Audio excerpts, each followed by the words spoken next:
Capacitor को निश्चित संधारित्र और चर संधारित्र में वर्गीकृत किया जा सकता है। निश्चित कैपेसिटर को फिर से ध्रुवीकृत या इलेक्ट्रोलाइटिक कैपेसिटर और गैर ध्रुवीकृत कैपेसिटर में वर्गीकृत किया जा सकता है। गैर ध्रुवीकृत कैपेसिटर में छोटे समाई मूल्य होते हैं और छोटे रिसाव चालू होते हैं। उदाहरणों में सिरेमिक, अभ्रक, फिल्म कैपेसिटर आदि शामिल हैं। कुछ प्रकार के गैर ध्रुवीकृत कैपेसिटर हैं। एक ध्रुवीकृत संधारित्र में बड़ी रिसाव धारा होती है। इलेक्ट्रोलाइटिक और सुपर कैपेसिटर ध्रुवीकृत कैपेसिटर के उदाहरण हैं। उपलब्ध विभिन्न कैपेसिटर उनकी ढांकता हुआ सामग्री पर निर्भर करते हैं जो विभिन्न आकारों और आकारों में आते हैं। सबसे व्यापक रूप से इस्तेमाल किए जाने वाले कैपेसिटर सिरेमिक, इलेक्ट्रोलाइटिक, टैंटलम और सुपर कैपेसिटर हैं। आइए श्रेणियों और कैपेसिटर के प्रकारों पर एक स्पष्ट दृष्टिकोण देखें। परिवर्तनीय कैपेसिटर कुछ भी नहीं है, बल्कि एक पोटेंशियोमीटर की तरह काम करता है। यह एक प्रकार का कैपेसिटर है, जिसकी कैपेसिटेंस को यंत्रवत या इलेक्ट्रॉनिक रूप से बदला जा सकता है। इसे ट्रिमर कैपेसिटर भी कहा जाता है।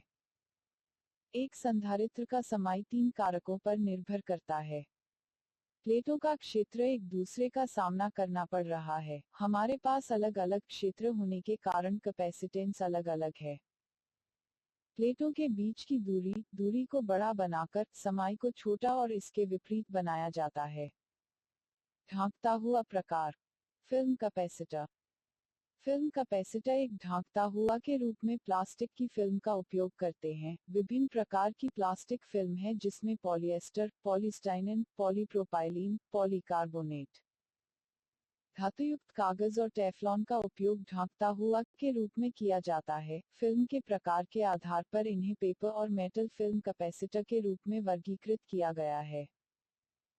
ये 5 पिकोफैरड से लेकर 100 एफ तक की रेंज में उपलब्ध हैं। Paper capacitor. इनमें 2 एल्यूमिनियम फॉयल होते हैं। ये बहुत पतली परतें होती हैं, जिनके बीच में संसेचित कागज की कुछ परतें होती हैं। एल्यूमिनियम फॉयल संधारित्र के इलेक्ट्रोड हैं और कागज ढांकता हुआ है, रिसाव और व्यापक सहिष्णुता के कारण। Polyester capacitor. इन कैपेसिटर को उनके छोटे आकार, कम ढांकता हुआ नुकसान और उच्च इंसुलेशन प्रतिरोध की विशेषता है। वे अत्यधिक उपयुक्त आरएफ आधारित सर्किट और रेडियो सेट हैं। वे 160 के और 400 वी रेटिंग के लिए 10% और 20% सहिष्णुता के साथ 1 kpf से 1 माइक्रोफैरड तक उपलब्ध हैं। Ceramic capacitor. व्यापक रूप से उपयोग किए जाने वाले संधारित्र में से एक सिरेमिक कैपेसिटर है। यह एक गैर ध्रुवीकृत संधारित्र है, जिसे डिस्क कैपेसिटर भी कहा जाता है। इसमें सिरेमिक सामग्री का उपयोग ढांकता हुआ के रूप में किया जाता है। यह एक छोटा कट धारण करता है और इसमें एक छोटा लीकेज कट होता है। वे पिकोफराड से 1 माइक्रोफारड रेंज तक उपलब्ध हैं। ऑडियो सर्किट में उच्च आवृत्ति अनुप्रयोगों के लिए उपयोग किया जाता है। मीका कैपेसिटर। अभ्रक कैपेसिटर का ढांकता हुआ उच्च गुणवत्ता की पतली अभ्रक प्लेटों का उपयोग करके बनाया गया है, जिसके एक तरफ आंशिक रूप से चांदी की परत के साथ कवर किया गया है। समाई का मूल्य प्लेटों की संख्या से निर्धारित होता है। ये समानांतर में शामिल हो रहे हैं। इकट्ठा होने के बाद संधारित्र को विशेष मोम में डुबोया जाता है ताकि नमी और तापमान में परिवर्तन के प्रभावों से बचाव हो। Glass capacitor.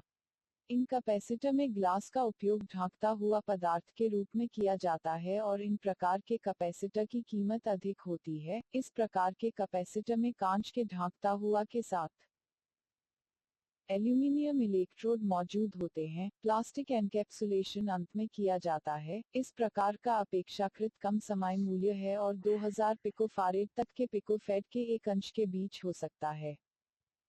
Electrolytic capacitor. Electrolytic capacitor ध्रुवीकृत होते हैं। ये भी कई अनुप्रयोगों में व्यापक रूप से उपयोग किए जाते हैं और उच्च समाई मूल्य होते हैं। एक धातु प्लेट एनोड, जो एनोडाइजिंग द्वारा एक इंसुलेट ऑक्साइड परत बनाता है, उसे ढांकता हुआ कहा जाता है। एक ठोस या अर्ध ठोस इलेक्ट्रोलाइट एक कैथोड के रूप में कार्य करता है। उनकी बड़ी एनोड सतह और पतली ढांकता हुआ ऑक्साइड परत के कारण उच्च समाई है। इनका उपयोग तब किया जाता है जब उच्च चार्ज भंडारण की आवश्यकता होती है। एल्यूमिनियम इलेक्ट्रोलाइटिक कैपेसिटर में एल्यूमिनियम पन्नी एक ऑक्साइड परत को इंसुलेट करने वाले एनोड के रूप में कार्य करता है जो कि ढांकता हुआ होता है और इलेक्ट्रोलाइट द्वारा कैथोड के रूप में कवर किया जाता है। Super capacitor